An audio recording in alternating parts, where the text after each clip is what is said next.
way that the world is now linked up and synced up means that you can start a business that's global from your laptop.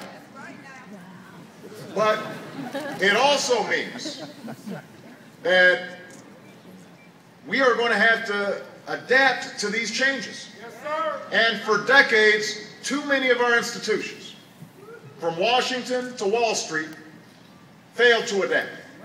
Or they adapted in ways that didn't work for ordinary folk, for middle-class families, for those aspiring to get into the middle class.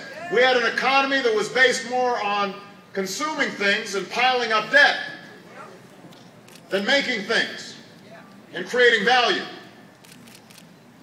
We had a philosophy that said if we cut taxes for the very wealthiest and we cut environmental regulations and we don't enforce labor regulations and somehow, you know, if we let Wall Street just write the rules, that somehow that was going to lead to prosperity, and instead what it did was culminate in the worst financial crisis and the deepest recession since the Great Depression.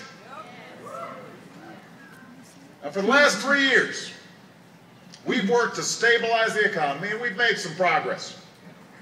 An economy that was shrinking is now growing, but too slowly. We've had private sector job growth, but it's been offset by layoffs, teachers, and police, and firefighters, and public sector. And we've still got a long way to go. And now, as you, young people, are getting ready to head out into the world, I know you're hearing stories from friends and classmates and siblings who are struggling to find work. And you're wondering what's in store for your future. And I know that can be scary.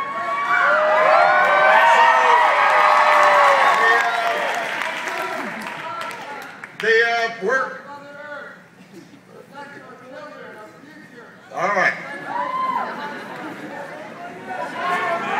Thank you, guys. We're looking at it right now.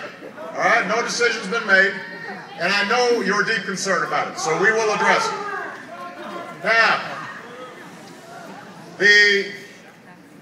so here's what I also know, and I know that's true for folks who are concerned about the environment, folks who are concerned about foreign policy, but also folks who are concerned about the economy.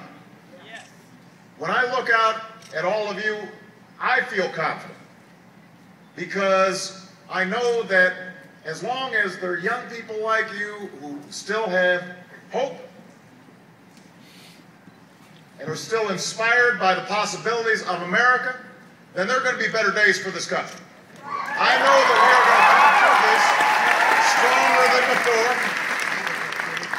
And when I wake up every single morning, what I'm thinking about is how do we create an America in which you have opportunity, in which anybody can make it if they try, no matter what they look like, no matter where they come from, no matter what race, what creed, what faith.